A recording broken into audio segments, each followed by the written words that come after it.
નમો અરિહંતાણં નમો સિદ્ધાણં નમો આયર્યાણં નમો ઉજ્જયાણં નમો લોયે સૌસાહુનાં અસપંચનમોકારો સર્વપાવપનાશનો મંગલાણં ચ સૌવર્ચે પરમં મંગલમ અજ્ઞાનતિમિરંધાનાં જ્ઞાનાંજનશલાકયા ચક્ષુન્મીલિतं येन તસ્મૈ શ્રીગુરુવે નમઃ મુખાદિવ્યાકુક્ષિરત્નં શબ્દજિતવર્યાત્મજં શ્રીરાજચંદ્રયહું વંદે તત્વલોચનદાયકં પ્રભુતત્વલોચનદાયકં.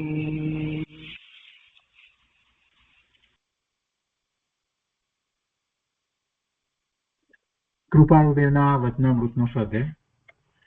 એમાં આપણે હાથ નોંધ 2 નો સ્વાધ્યાય કરી રહ્યા છીએ.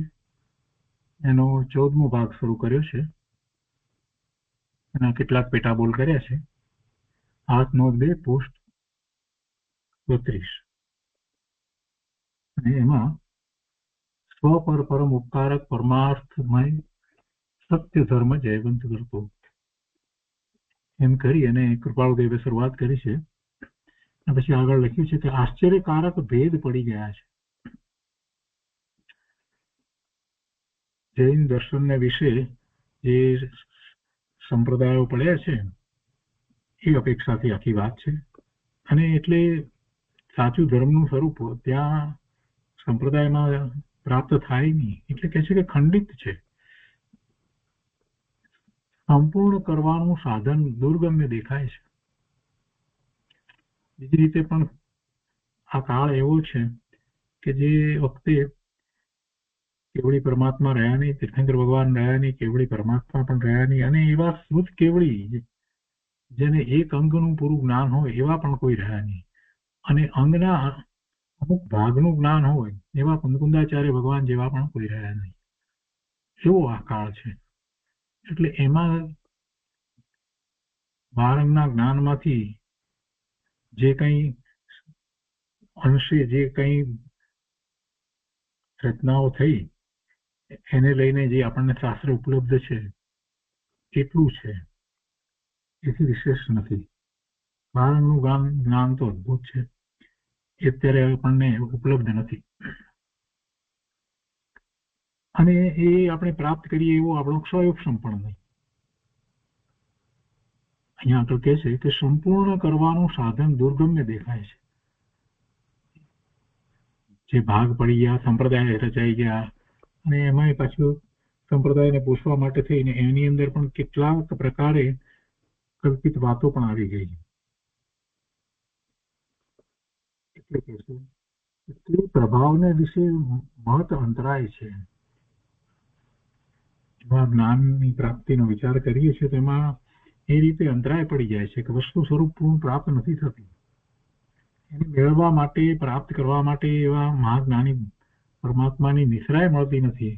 અને એવા શાસ્ત્ર વગેરે એનો પણ આપણને અંતરાય પડ્યો છે. હવે આગળ અહીંયા સુધી આપણે ગઈકાલે વિચાર કર્યો હતો. હવે આગળ અહીંયા કહે છે કે દેશ કાળ આદિ ઘણા પ્રતિકૂળ છે. વર્તમાનમાં આ કાળ એવો છે, દુષ્મ કાળમાં હવે શું થઈ શકે? બહુ ઓછા જીવો એવા રુચિવાળા હોય, અને કોઈક જ ભાગ્યે જ કોઈક જીવ હોય કે જેને આ જ્ઞાન હોય, અને એ જ્ઞાનને જ્ઞાનની રીતે સાચી રીતે સમજ્યા હોય, પક્ષપાત વિના ન્યાયથી સમજ્યા હોય. બહુ ઓછા જીવો. એટલે પ્રતિકૂળતા ઘણી છે, અનુકૂળતા લગભગ નહીવત છે. ભગવાનના વખતમાં અનુકૂળતાઓ ઘણી હતી. સાક્ષાત તીર્થંકર ભગવાન કેવળી પરમાત્મા બિરાજમાન હોય, તીર્થંકર ભગવાન બિરાજમાન હોય અને બીજા કેટલાય કેવળી પરમાત્મા પણ એમની સમસ્રણમાં સાથે બિરાજમાન હોય. અને એટલા પછી એ પ્રમાણમાં ગણધર ભગવાન, આચાર્ય ભગવાન, ઉપાધ્યાય ભગવાન, મુનિ મહારાજ એ બધા હોય, અને બધા જ્ઞાની પુરુષો હોય, અને દિવ્ય ધ્વનિ રોજ દિવસમાં 3 વાર કરતી હોય એવો કાળ હોય. અને એ પ્રભાવ નીચે તીર્થંકર ભગવાનના એમને અતિશયો જે છે 34 સત્યોની વાત કરીએ છીએ તે પ્રભાવ નીચે ત્યાં બીજી રીતે જોવા જઈએ તો કસાય ભાવે થવાનું ઓછું થતું હોય, જીવો ને અશુભ ભાવ પણ પ્રમાણમાં ઓછા હોય, એવી તીવ્રતાઓ પણ ઓછી હોય. એટલે એ એવો કાળ, એવો સુગમ કાળ, એવો અનુકૂળ કાળ કે જેમાં ધર્મ ધ્યાન બહુ સહેલાઈથી સારી રીતે થઈ શકે, નિમિત્તો પણ એવા હોય. અને ભગવાન, સૌથી મોટી વાત તો એ છે કે સાક્ષાત તીર્થંકર ભગવાન બિરાજમાન હોય એવો વખત નથી. આ અહીંયા ભરત ક્ષેત્રને વિશે એવો અહીંયા એ વખત નથી. અને એનાથી વિપરીત બધું છે. જીવોની બુદ્ધિ ઓછી ટૂંકી થઈ ગઈ, અભિમાન વધી ગયા, ટૂંકી બુદ્ધિ, ઓછી બુદ્ધિ અને અભિમાન બહુ વધી ગયા. પોતાને આવડવાના વગેરેના બુદ્ધિના અભિમાન ખૂબ વધી ગયા.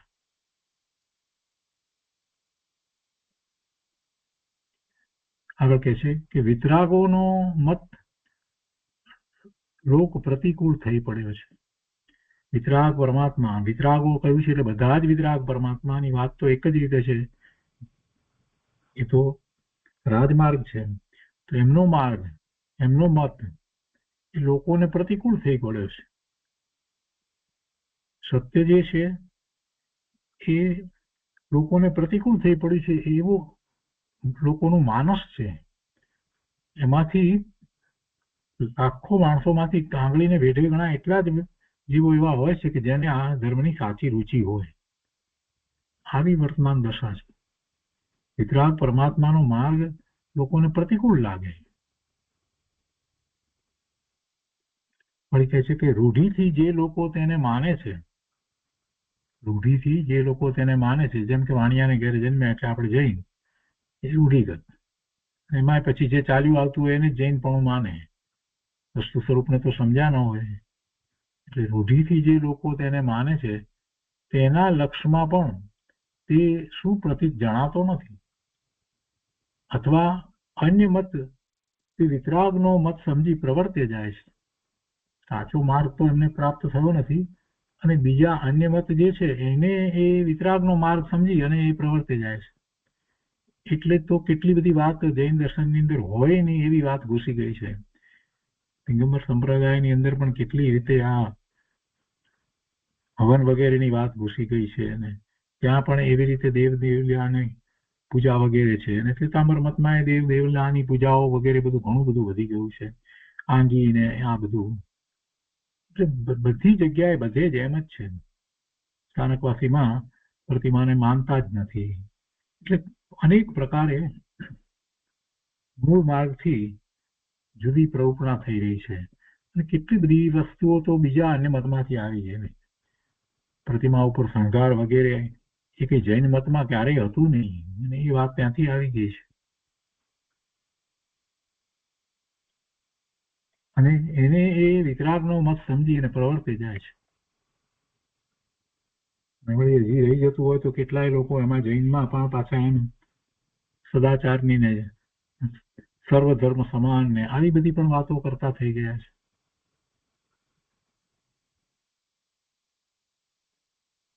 એટલે અન્ય મત તે વિતરાગનો મત સમજી પ્રવર્તે જાય છે. શુભાવ દ્વારા ધર્મ થાય એવી વાતો. આગળ કહે છે કે યથાર્થ વિતરાગોનો મત સમજવાની તેમનામાં યોગ્યતાની ઘણી ખામી છે. સમજવા માટે એની યોગ્યતા નથી, યોગ્યતાની ઘણી ખામી છે. કેવી યોગ્યતા જોઈએ? સમજવા માટેની યોગ્યતા. યથાર્થ વિતરાગોનો મત સમજવાની તેમનામાં યોગ્યતાની ઘણી ખામી છે. એવી યોગ્યતા જ નથી તો શું સમજાવવું? દ્રષ્ટિ રાગનું પ્રબળ રાજ્ય વર્તે છે. દ્રષ્ટિ રાગનું એટલે જ્યાં જુઓ ત્યાં રાગની દ્રષ્ટિ એટલે મિથ્યાત્વ. બીજું શું? દ્રષ્ટિ રાગનું પ્રબળ રાજ્ય વર્તે છે એટલે મિથ્યાત્વનું પોષણ જ થઈ રહ્યું છે એક અથવા બીજા પ્રકારે. અને રાગ છે તો સાથે દ્વેષ પણ હોય. રાગ ને દ્વેષ તો સિક્કાની બે બાજુ જેવા છે. રાગ હોય અને દ્વેષ ન થાય એમ તો બને નહીં. એટલે દ્રષ્ટિ રાગનું પ્રબળ રાજ્ય વર્તે છે. મિથ્યાત્વનું ભૂતળું જાણે કે બધાને વળગ્યું છે. આગળ કહે છે કે દ્વેષ આદિ વ્યવહારમાં મોટી વિટંબણા કરી મોક્ષ માર્ગનો અંતરાય કરી બેઠા છે. માન્યતા જેવી નાની નાની બીજી બધી વસ્તુઓ જે છે બાહ્ય વેશ વગેરેની અંદર એમાં જ રોકાઈ ગયા છે અને એમાં ઝઘડે છે. પાછા તિથિના ઝઘડા અને વેશના ઝઘડા, આવો વેશ જોઈએ આવો વેશ જોઈએ, પેલા કપડા માટે ભાઈ, અને એવી જ બધી બાબતોમાં રોકાઈ ગયા છે જીવો. અને એમાંથી બહાર નીકળે તો પછી મોક્ષ માર્ગનો વિચાર થાય ને. એટલે એમ મોક્ષ માર્ગને વિશે આ મોટા અંતરાયો તો જીવોએ, જે પોતે પોતાને જૈન માને છે એવા જીવોએ પોતે ઉભા કરી દીધા છે.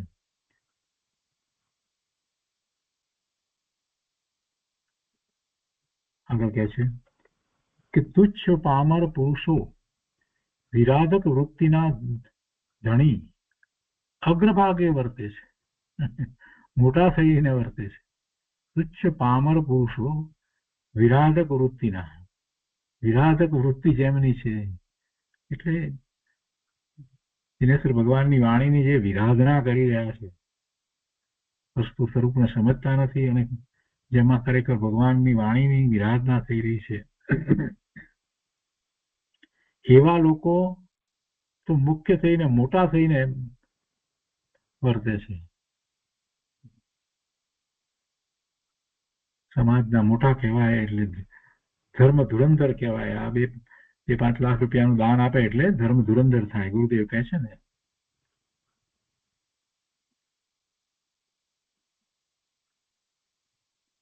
આગળ કહે છે કે કિંચિત સત્ય બહાર આવતા પણ તેમને પ્રાણઘાત તુલ્ય દુઃખ લાગતું હોય એમ દેખાય છે.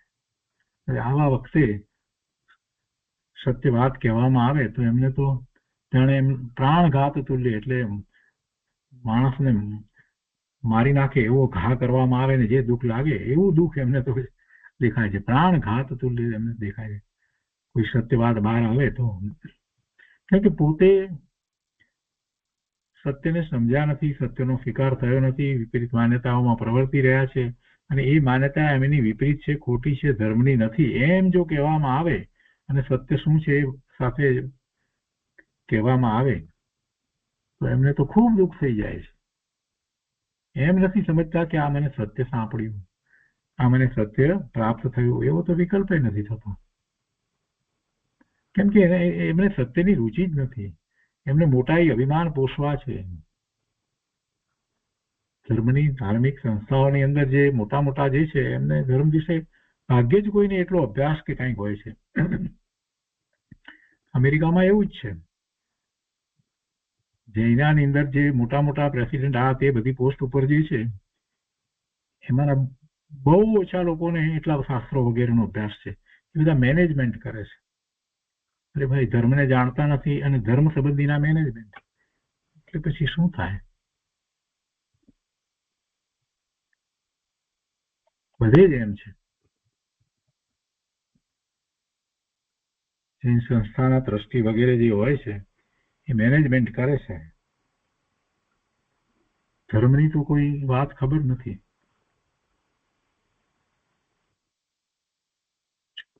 તો એ રીતે આ 14મો ભાગ પૂરો થયો. પછી 15મો ભાગ છે. હાથ નોંધ 2 પૃષ્ઠ 34. આ બધી વાત લખી અને પછી આ તો કૃપાળુદેવે પોતાની હાથ નોંધમાં આ વાત લખી છે ને, પછી એમાં પછી પાછા પોતે જ પોતાને વિશે જ વાત લખે છે. કે છે કે ત્યારે તમે શા માટે તે ધર્મનો ઉદ્ધાર ઈચ્છો છો? આવું જ સ્વરૂપ છે. તમે શા માટે ધર્મનો ઉદ્ધાર ઈચ્છો છો? તેનો ઉત્તર પોતે લખ્યો છે કે પરમ કારુણ્ય સ્વભાવથી, કરુણાવશ અમને તો એવો વિચાર આવે છે કે ધર્મનો ઉદ્ધાર કરીએ. ધર્મનો ઉદ્ધાર એટલે ધર્મ તો છે જે છે તેને ફરી પાછો બધાને સમજાવીએ કે આ ધર્મ છે. એટલે લોકોમાં એવો ધર્મનો ઉદ્ધાર, સાચા ધર્મની વાત કરીએ. અત્યારે આવી સ્થિતિ છે ત્યારે એ કરુણાથી, પરમ કરુણાવશ અમને લોકો કહેવાનું થાય છે. અમને બીજો કોઈ એમાં ઉદ્દેશ નથી અમારો, અમારે કોઈ મોટાઈ વગેરે પ્રાપ્ત કરવી છે એવી કોઈ વાત નથી, પણ કરુણાથી. અને તે સધર્મ પ્રત્યેની પરમ ભક્તિથી, તે સદધર્મ પ્રત્યેની પરમ ભક્તિથી, સાચા ધર્મ પ્રત્યેની એવી ભક્તિ અમને તો છે.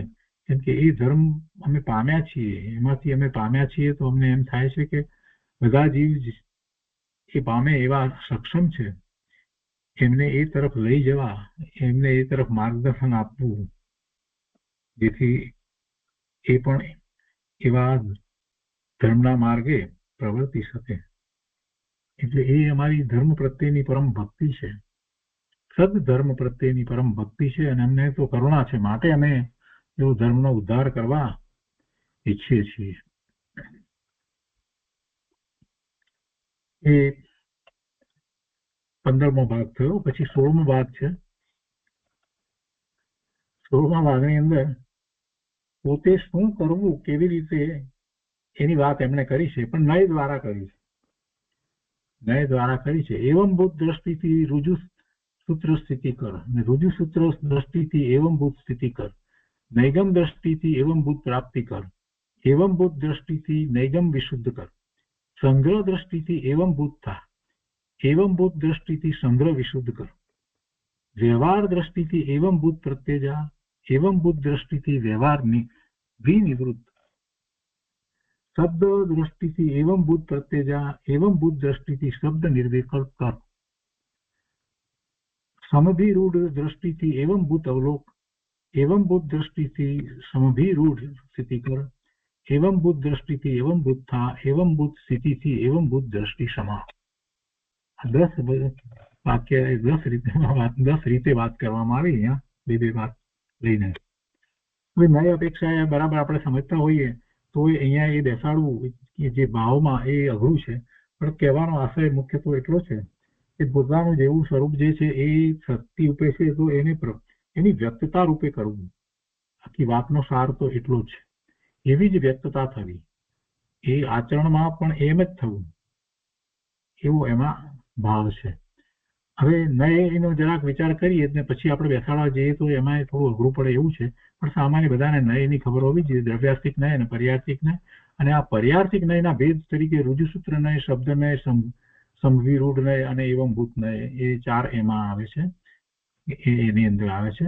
અને જૈન સિદ્ધાંત પ્રશ્નોત્તર માળાની અંદર જે રીતે એના અર્થ વગેરે કર્યા છે એને આપણે યાદ રાખી અને અહીંયા આપણે એ એપ્લાય કરવા જઈએ છીએ તો પણ એટલું જે આપણે પરમાર્થે જે વાત પામવી છે એ એમ નથી પામી શકાતી. સામાન્ય એટલો ખ્યાલ આવે છે કે પોતાની સ્થિતિ જે છે તે જે શક્તિ રૂપે છે એની પ્રગટતા કરવાની મુખ્યપણે એમાં વાત છે.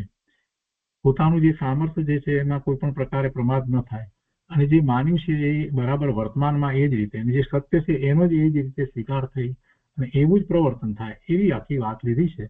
હવે સુધાબેને જે અર્થ લીધા છે આમાં જે જૈન સિદ્ધાંત પ્રશ્નોત્તર માળામાંથી મૂળ જે વ્યાખ્યાઓ જે લેવામાં આવી છે આ નયોની, એ નયોની વ્યાખ્યા પ્રમાણે એક્ઝેક્ટ એમણે નથી લીધું. એ રીતે બેસાડવા જઈએ તો એમાં એ નય એમને બેસતો નથી, પણ સામાન્ય અપેક્ષાથી વાત લેવામાં આવી છે. તો એ આપણે સહેજ વાંચનમાં લઈએ છીએ.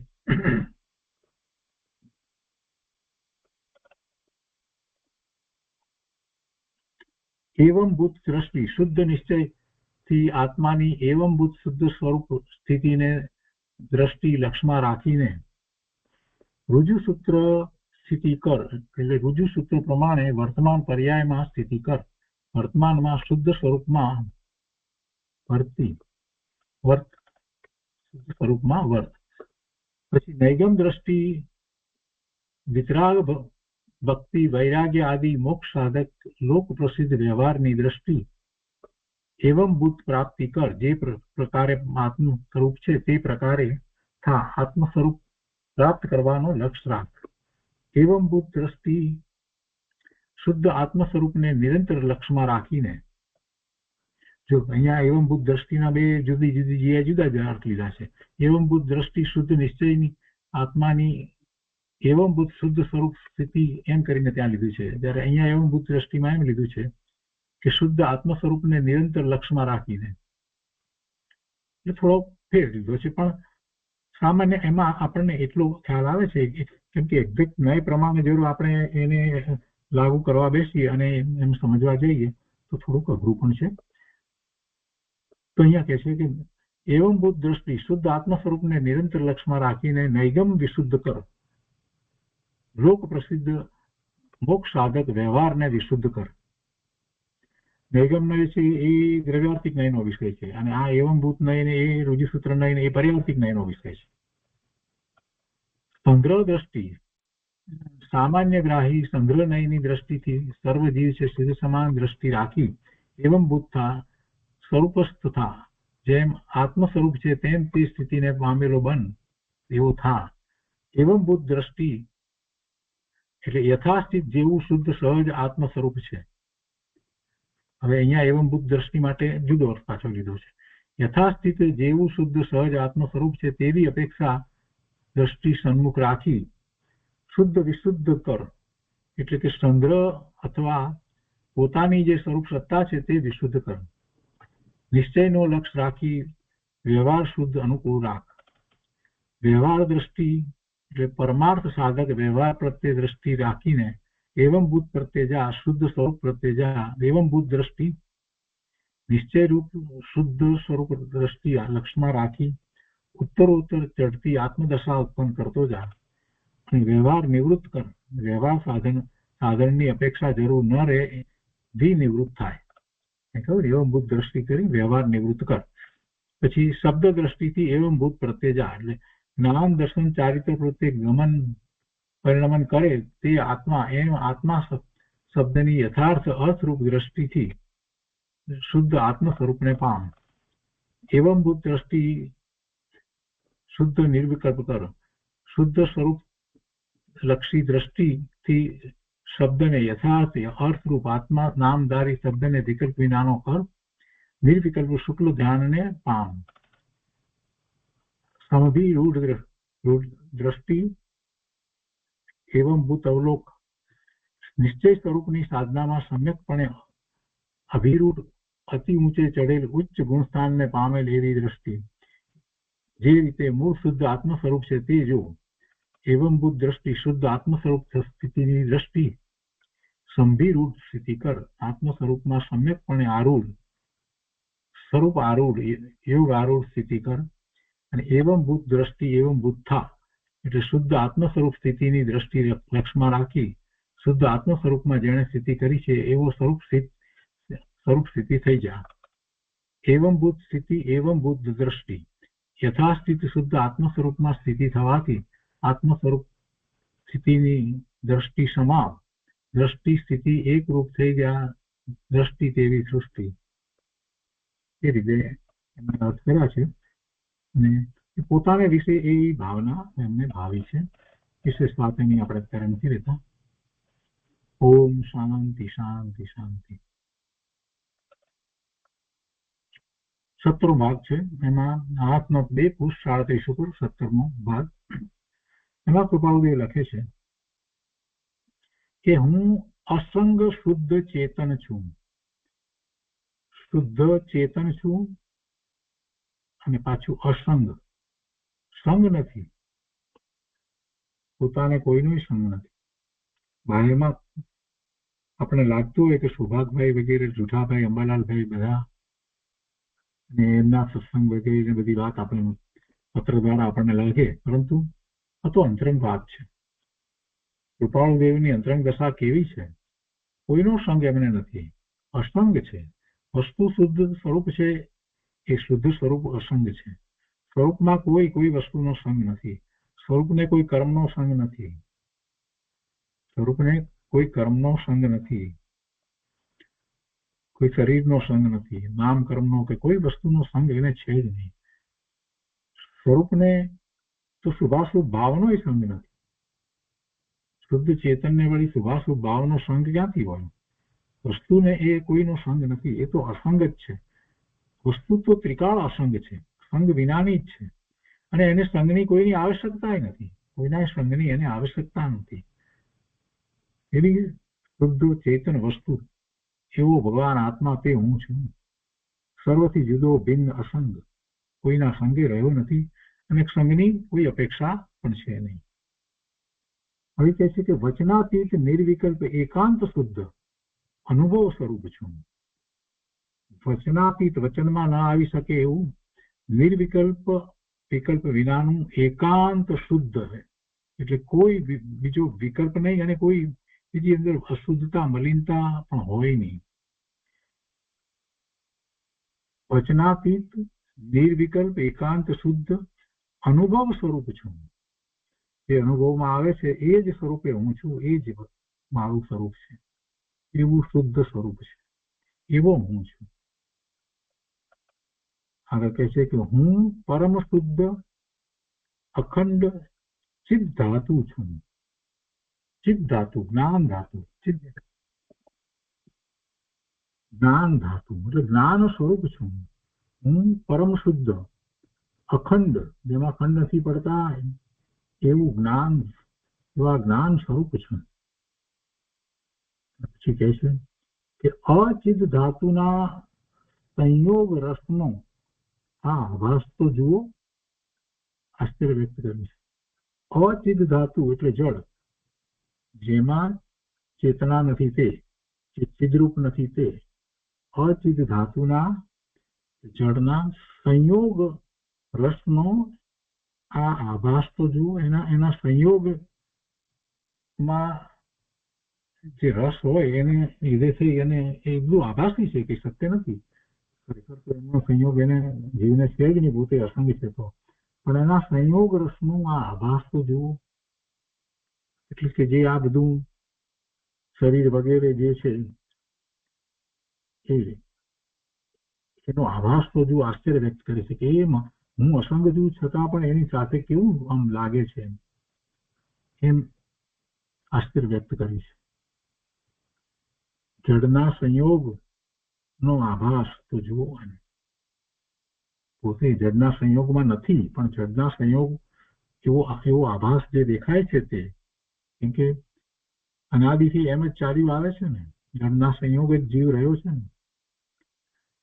શરીર અને કર્મણ શરીર, નવું કર્મ, વાણી કાયા અને કર્મણ શરીર, તેજસ શરીર, એ બધા શરીર એ પૂતગળ એ જળ છે. એના સંયોગે જો આ જીવ રહ્યો છે,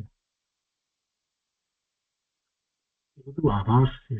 વાસ્તવમાં એનો સંગ એને નથી, એમ કેવું છે. એ સંયોગ જે દેખાય છે એ સંયોગ તો આભાસ છે, સંયોગ પણ નથી. જીવને ક્યાં એનો સંયોગ છે?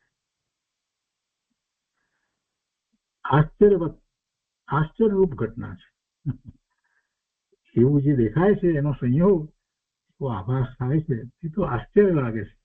આશ્ચર્યરૂપ ઘટના છે.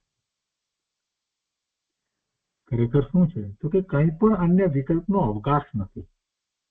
કોઈ અન્ય વિકલ્પનો અવકાશ નથી તો બીજા સંઘની તો ક્યાં વાત રહી? કંઈ પણ અન્ય વિકલ્પનો અવકાશ નથી. સ્થિતિ પણ એમ જ છે, પોતાની સ્થિતિ પણ એમ જ છે. અંતરંગ દશા કૃપાળુદેવની એ વખતે એવી હતી. એ ત્યાર પહેલાના લગભગ વર્ષ, 1.5 વર્ષ પહેલાનો આ સમય છે. એ વખતે એની એવી દશા હતી.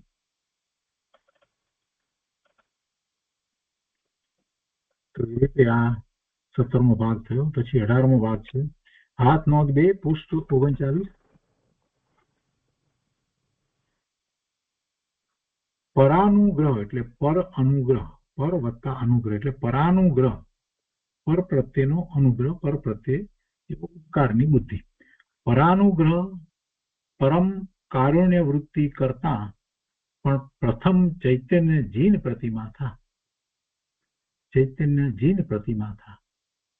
પોતાની જાતને એમણે સલાહ આપી કે પરનો ઉપકાર અને પર તરફની એવી કરુણાની વૃત્તિ કરતા પહેલા પ્રથમ ચૈતન્ય જીન પ્રતિમા થા. ચૈતન્ય જીન પ્રતિમા થા. જીનેશ્વર ભગવાનનું જેવું સ્વરૂપ જે છે એવા સ્વરૂપને ભાવ, એવા સ્વરૂપની ભાવના કરી અને એવી દશા પ્રગટ કર, એ મહત્વનું છે. એવી ભાવના ભાવવી, પ્રભુને જેમ આનંદ શાંતિનો અનુભવ છે એવું પોતાના સ્વરૂપમાંથી આવતા આનંદ શાંતિનો અનુભવ થાય એવી દશા પ્રગટ કર. અને એવું થયા પછીથી બધું છોડી અને સર્વસંગ પરિત્યાગ કરી અને મુનિ દશા અંગીકાર કરવી છે ને, એટલે કે છે ચૈતન્ય જીન પ્રતિમા થા. જીન પ્રતિમા જે છે એ પ્રતિમા જે છે એ ચેતન નથી, પણ તું જીન પ્રતિમા જેવો તારી ચેતના સહિત તું એવો થા. પ્રતિમામાં કઈ ચેતના નથી, આપણે જાણીએ છીએ જીન પ્રતિમા. પણ જીન પ્રતિમા કેવી છે? સ્થિર છે, એ કોઈ રીતે ચલિત થતી નથી. તો એવી રીતે તું પણ તારા સ્વભાવ ભાવમાં એવી સ્થિરતા લાવ. પણ તું તો ચેતન છો, એટલે ચેતન જૈન પ્રતિમા થા. પ્રતિમાની જેમ નિશ્ચલ થા, એવી સ્વરૂપને વિશે સ્થિરતા કર. ક્યારે કરવાની વાત લખી છે કે જ્યારે એમને એવી ઉપકારની ભાવના થઈ છે, પર તરફ એવો અનુગ્રહ થયો છે અને એવી કરુણા અંદરમાં થઈ છે, તો પોતાની જાતને એવી એ સલાહ આપે છે કે પહેલા તું આ કર. પોતાને કહે છે કે પોતે પહેલા આ કર, સ્વરૂપમાં સ્થિરતા કર, વધુ સ્થિરતા કર. અહીંયા સ્થિરતા એટલે કેવળ જ્ઞાન પ્રગટ કરવાની વાત નથી. તો કૃપાળુદેવ જાણતા જ હતા કે અત્રે પરત ક્ષેત્રને વિશે પંચમ કાળમાં કોઈને કેવળ જ્ઞાન ન થાય, પણ પોતાના સ્વરૂપને વિશે વિશેષ એકાગ્રતા તો થઈ શકે. તો એ વાત લેવી છે. આવી પોતાને વિશે વાત કરી અને પછી આગળ લખે છે કે તેવો કાળ છે, ચૈતન્ય પ્રતિમા થાય એમ કહ્યું એટલે પછી પાછું એમ કે તેવો કાળ છે અત્યારે કે આ કાળમાં મને એટલી વિશેષ એકાગ્રતા સ્વરૂપને વિશે થઈ જાય. તો પછી ઉત્તર પણ પાછો એમણે પોતે જાતે આપ્યો છે કે તે વિશે નિર્વિકલ્પ થાય, એના વિકલ્પ નહીં કર. એ કાળ સંબંધીના કોઈ વિકલ્પ નહીં કર. તારું કાર્ય કર, સ્વરૂપમાં સ્થિરતાનું કાર્ય કર, તે વિશે નિર્વિકલ્પ થાય. પાછો બીજો પ્રશ્ન પાછો અંતરમાંથી ઉઠે છે કે તેવો ક્ષેત્ર યોગ છે, અત્યારે એવું ક્ષેત્ર છે કે જ્યાં થઈ શકે આવું સ્વરૂપમાં સ્થિરતા થઈ શકે, સ્વરૂપ ધ્યાનમાં જ રહી શકાય, વારંવાર સ્વરૂપનું એકાગ્રતા થઈ શકે, તો કે એવું કોઈ ક્ષેત્ર છે? તો પછી ઉત્તર આપે છે કે હવે શોધ, એવા ક્ષેત્રની શોધ કર. એવા ક્ષેત્રની શોધ કર કે જ્યાં તું ચૈતન્ય પ્રતિમા થઈ જાય. પછી કહે છે કે તેવું પરાક્રમ છે, તેવું પરાક્રમ છે એટલે પોતામાં એવી ક્ષમતા વગેરે અત્યારે એવી પ્રગટ ક્ષમતાની વાત છે. પરાક્રમ લીધું છે ને એટલે શક્તિ રૂપે તો છે જ. તો તેવું પરાક્રમ છે, કરી શકશે એમ. પછી ઉત્તર આપે છે કે અપ્રમદ સુરવીર થા અને પરાક્રમ કર. એવું પરાક્રમ કરવા માટે તું શક્તિમાન છો, એટલે પ્રમદ નહીં થા, પ્રમાદને છોડ, અપ્રમદ સુરવીર થા. અપ્રમદ સુરવીર થા. શેને માટે સુરવીર થવું છે? સ્વરૂપમાં વિશેષ એકાગ્રતા માટે, ચૈતન્ય જીની પ્રતિમા બનવા માટે. પછી એક પાછો પ્રશ્ન કર્યો છે કે તેટલું આયુષ્ય બળ છે. આયુષ્ય બળ છે એટલે કે એટલો સમય છે હવે આયુષ્યનો આ કરવા માટેનો. કેમ કે આ એવું કરવું હોય તો એ પોતે જે ઈચ્છતા હતા એ સર્વસંગ પરિત્યાગ, મુનિ દશા અંગીકાર કરી અને પછી એમાં નિર્વિકલ્પ ધ્યાનમાં 7મા ગુણસ્થાનની દશા થાય, એવી અદભુત દશા થાય. એ ઈચ્છતા એટલું આયુષ બળ છે. હવે એના ઉત્તરમાં કાંઈ ઉત્તર નથી આપ્યો, કેમ કે પોતે જાણતા હશે ને પોતાને કેટલું આયુષ્ય. વાત ન જાણતા એવી તો કોઈ વાત હતી નહીં. એટલે શું લખવું, શું કહેવું, જોયું ઉત્તર નથી આપ્યો. એટલું આયુષ બળ છે એમાં એમ ન કહ્યું કે હા એટલું આયુષ બળ છે, એટલું આયુષ છે, એવી કોઈ વાત નથી લખી. શું લખવું, શું કહેવું, અંતર્મુખ ઉપયોગ કરીને જો આયુષનું શું કહેવું, શું લખવું, અંતર્મુખ ઉપયોગ કરીને જો. આયુષ જોવાની વાત નથી અહીંયા. આયુષ જોઈને એમને કાંઈ કામ નથી. એવા મહાપુરુષોએ પોતાના આયુષ્ય સંબંધી વિચાર કરતા નથી હોતા કે હવે મારું કેટલું આયુષ્ય હશે, એવા વિકલ્પો મહાપુરુષોને હોતા નથી. આ તો જયારે આટલી બધી વાત થઈ ત્યાર પછીથી છેલ્લી વાત તો એ આવે ને કે અંતર્મુખ થઈ જાય. એટલે અંતર્મુખ ઉપયોગ કરીને જોવું. આયુષ નથી જોવું, પોતાને જોવાનું છે. અહીંયા કોઈને એમ લાગે કે આ કેટલું આયુષ્ય જો અંદર અંદર ઉતરીને જો કે એટલું આયુષ્ય, એવી વાત હોય મહાપુરુષોને, એવી વાત હોય. એ નાની વાતો આયુષ વિશેની વાત મહાપુરુષને હોતી નથી. તો કૃપાળુદેવ તો પોતે જાણતો. ઓમ શાંતિ શાંતિ શાંતિ.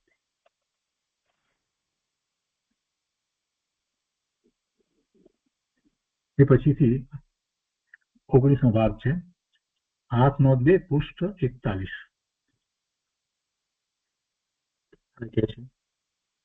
કેમ કે આ અંદરમાં જે ચાલી રહ્યું છે ને એ સર્વસંગ પરિત્યાગ કરી મુનિદશા અંગીકાર કરી અને જે કરવું છે પરમાર્થે પોતાના સ્વરૂપમાં એવી લીનતા રમણતા આ બધું પ્રગટ કરવું છે ને, એવા અંદરમાં ચાલી રહેલા એમના વિકલ્પો, એવા ભાવ, આ બધું જે ચાલી રહ્યું છે ને, તો એ માટેનો પુરુષાર્થ પણ એ જ રીતે ચાલી રહ્યો એવું આપણને લાગે. જો અહીંયા શું કહે છે કે હે કામ, હે માન, હે સંગ ઉદય, હે વચન વર્ગણા, હે મોહ દયા, હે શિથિલતા, તમે શા માટે અંતરાય કરો છો? શું કે છે? હે કામ એટલે ઈચ્છા, હે માન, હે સંગ ઉદય. સંગ ઉદય એટલે આ બીજાના સંગ કે રહેવાનો જે ઉદય આવ્યા હોય એ કર્મના ઉદય. હે વચન વર્ગણા એટલે જે વાણી વગેરે નીકળે છે તે. હે મોહ, હવે એમને તો કેવો મોહ, સમ્યક દ્રષ્ટિનો મોહ તો શું હોય, જીવો ને કઈક જ્ઞાન આપીએ એવો કઈક કોઈક રીતે એવું અંદરમાં હોય. અને હે મોહ દયા, અને એ જ રીતે મોહ કોઈ પ્રત્યે એવી દયાનો ભાવ. અને પછી કે છે હે શિથિલતા, જેટલી ઉગ્ર આરાધના કરવી છે એના પ્રમાણમાં જે રીતે પુરુષાર્થ થઈ રહ્યો છે એટલે એમાં એમને શિથિલતા દેખાય છે. એટલે કે એ શિથિલતા એ બધાને પછી કહે છે કે તમે શા માટે અંતરાય કરો છો? એ બધા પોતાને અંતરાય કરી રહ્યા છે. શેને માટેનો અંતરાય કરી રહ્યા છે? પોતાને એવા સ્વરૂપમાં સ્થિરતાનો પુરુષાર્થ કરવો છે, એમાં એ બધા અંતરાય કરી રહ્યા એમ લાગે છે. પોતાની દશા જે છે એનો જ એમને વિચાર છે કે પોતે ક્યાં અટક્યા છે, કેવી એટલે અટક્યા એટલે કે ક્યાં ક્યાં એ પોતે રોકાઈ જાય છે, જેથી કરી અને જે પુરુષાર્થ કરવા જાય છે એ નથી થતું.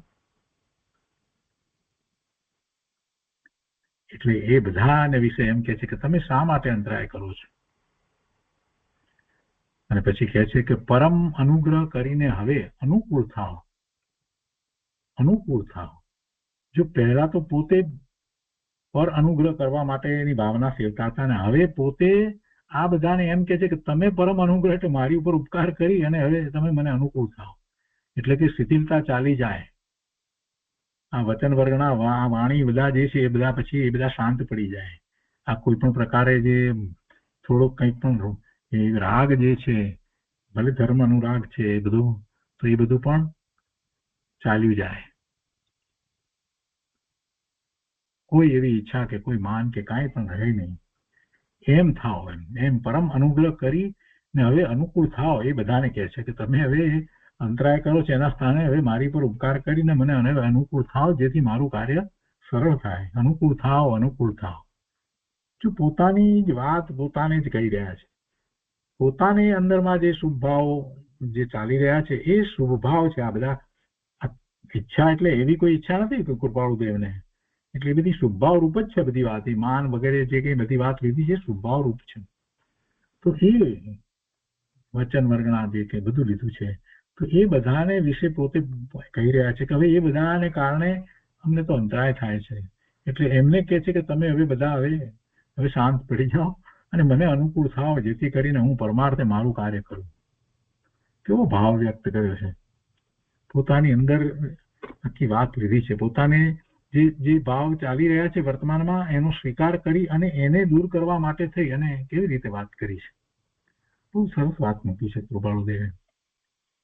મહાપુરુષોની વાત અને વાત મૂકવાની રીત પણ કંઈક વિશિષ્ટ હોય છે. તો એ રીતે આપણે આ 19મા બોલ સુધી સ્વાધ્યાય રાખીએ છીએ. આજનો સ્વાધ્યાય અહીંયા સુધી રાખીએ છીએ.